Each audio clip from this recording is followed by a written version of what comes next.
Hello મિત્રો, કેમ છો? અનિલ ફાર્મિંગમાં આપનું સ્વાગત છે. તો આજે આપણે કોલ્ડ પ્રેસ ગ્રાઉન્ડ ઓઇલ વિશે આપણે વાત કરવાની છે.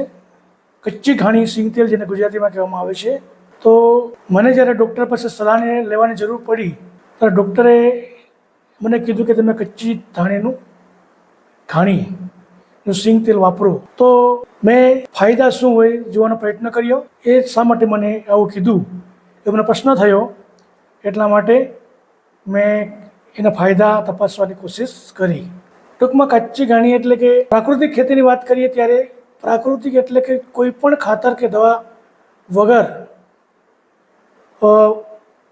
સેન્દ્રિય પદાર્થથી, મતલબ કે ગાય ગૌમૂત્ર અને સાણથી અથવા પકવેલું હોય, કોઈ રાસાયણિક ખાતર કે દવા નાખેલી ના હોય. ખરેખર તો કોઈ પણ અનાજ અથવા કોઈ પણ પાક લેવામાં આવ્યો હોય તેની જે વસ્તુ બને, ધારો કે કોઈ પણ ખાતર વગર શેરડી પકવી હોય પ્રાકૃતિક ખેતીથી, એટલે ગૌમૂત્ર અથવા પ્રાકૃતિક રીતે પકવેલું હોય તે, તો તેમાંથી જે ગોળ બને તેને પ્રાકૃતિક ગોળ કહેવાય. તે પ્રમાણે કચ્ચી ઘાણીમાં પણ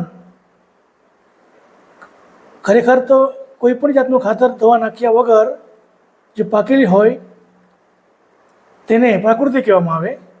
તેને પેલા દેશી પદ્ધતિથી પીલીને તેલ કાઢીને કોઈ પણ જાતના મિશ્રણ કર્યા વગર એ ડબ્બામાં ભરીને આપણને સીધે સીધું મળે. હાલમાં ગુલાબ પ્રકારનું આપણે વિસ્તારમાં મળે છે. અન્ય પ્રકારની બ્રાન્ડ પણ હોઈ શકે છે. ટૂંકમાં આપણે પણ જાતે મગફળીને માંથી જાતે પણ ઘાણી કાઢીને જાતે પણ ખાઈ શકીએ. એટલા માટે એ પ્યોર એકદમ ઓરિજિનલ જેને કહેવાય વસ્તુ તે છે. તો એના વિશે હવે આપણે ફાયદા વિશે વાત કરીએ કે કચ્ચી ઘાણી સિંગ તેલ લેવાથી, ખાવાથી શું ફાયદો આપણને થઈ શકે, તો એ આપણે ચર્ચા કરીશું. ફાયદા: હૃદય માટે સારું છે.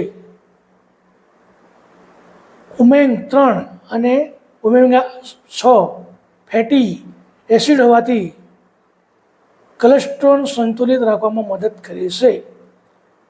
હવે ઉંમર પ્રમાણે દરેકના શરીરમાં કોલેસ્ટ્રોલ વધતા હોય તો આ તેલ ખાવાથી કોલેસ્ટ્રોલ સંતુલિત કરવાનું કામ આ કચ્ચી ઘાણી તેલ કરે છે. બીજી વસ્તુ છે બ્લોકેજ અને હાર્ટ જોખમ ઘટાડવામાં મદદરૂપ થાય છે.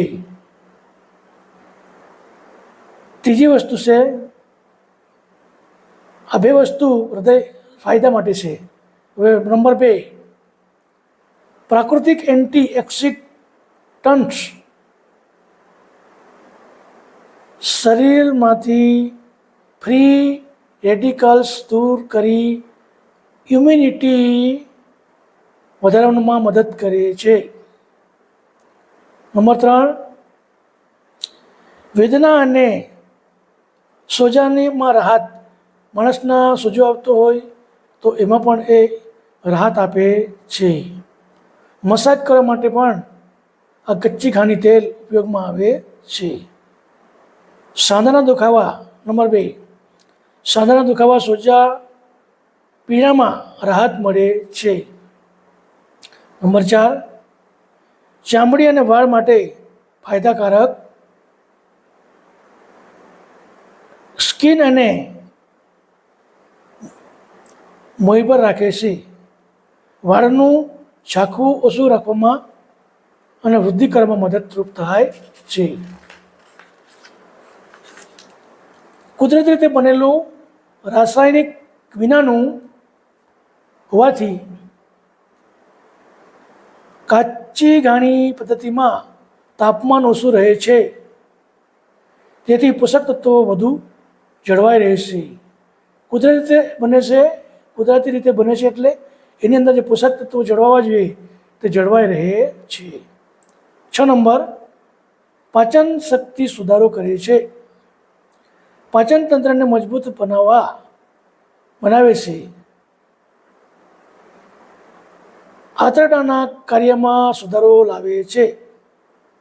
તો જે માણસને ઉપર પ્રમાણેના કંઈક પ્રોબ્લેમ હોય, પાચન શક્તિ વિશે, આંતરડાના કંઈ પ્રોબ્લેમ હોય અથવા કોલેસ્ટ્રોલ હોય, તો એ બાબતે આ ફાયદાકારક સાબિત થાય છે. એટલા માટે ડૉક્ટરે આપણને એવા પ્રોબ્લેમવાળા માણસોને કદાચ મારી થોડી તબિયત હોવાને કારણે ડૉક્ટરે આવી સલાહ મને આપી છે. તો આપને પણ કોઈ તકલીફ હોય તો આટલા ફાયદા આમાં થાય છે. તો હવે આપણે દરેક વસ્તુના ફાયદા હોય એની સામે નુકસાની પણ હોઈ શકે છે. તો નુકસાની વિશે આપણે વાત કરીએ કે એમાં એ તેલ ખાવાથી, કચ્ચી ઘાણી તેલ ખાવાથી નુકસાન શું થાય.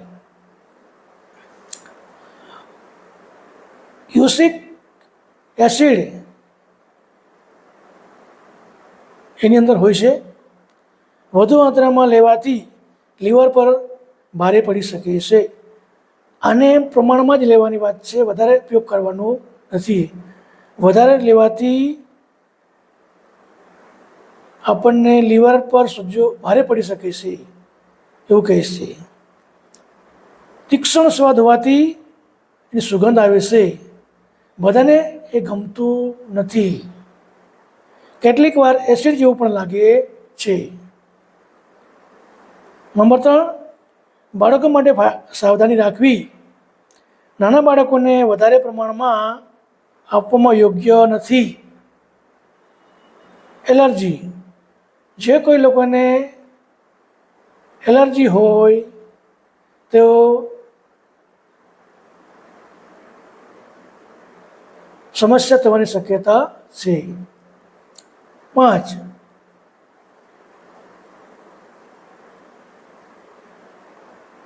તળવામાં સ્મોક પોઈન્ટ ઓછું. આપણે જેમ બીજા તેલમાં તળીએ તેમ આની અંદર તળવામાં મજા ઓછી આવે છે.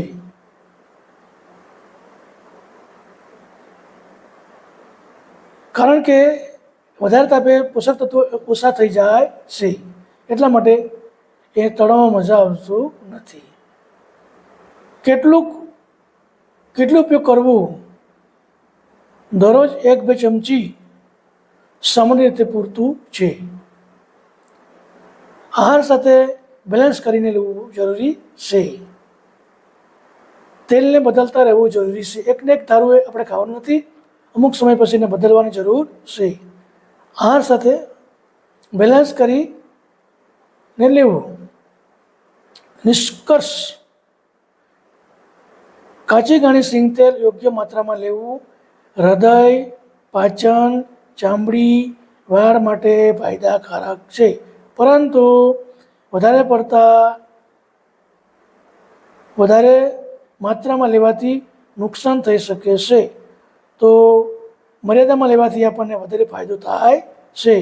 અને એટલા માટે માપનું લેવું એવું આપણને જણાવવામાં આવે છે. તો આ રીતે આપણે પ્રાકૃતિક અને કચ્ચી ઘાણી તેલ વિશે આપણે જે કંઈ મને માહિતી હતી તે તમારા ઘર મેં શેર કરી. હું પણ અત્યારે ખાઉં છું અને ખાવામાં મને મજા આવે છે. તો આ રીતે દરેકના અલગ અલગ શરીરના પ્રકૃતિ પ્રમાણે વસ્તુની જરૂર હોય છે. તો જેને આમાં જે વસ્તુ બતાવી, કોલેસ્ટ્રોલ છે કે પાચનતંત્ર, આંતરડાની તકલીફ છે કે આવી રીતે કોઈનું બાબત હોય, પાચનતંત્ર નબળું હોય, તો આને આપણે ઉપયોગ કરી શકાય છે. અને ઓછા માત્રામાં માપનું લેવું.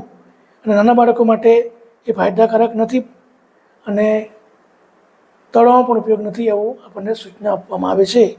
તો આપણે વિડીયો પસંદ આવ્યો હોય તો સબસ્ક્રાઈબ કરશો, વધુ શેર કરશો, તો કોઈને કોઈ આવી તકલીફ હોય તો જરૂર હોય તો એને માહિતી મળી શકે. વિડીયો આપને પસંદ આવ્યો હોય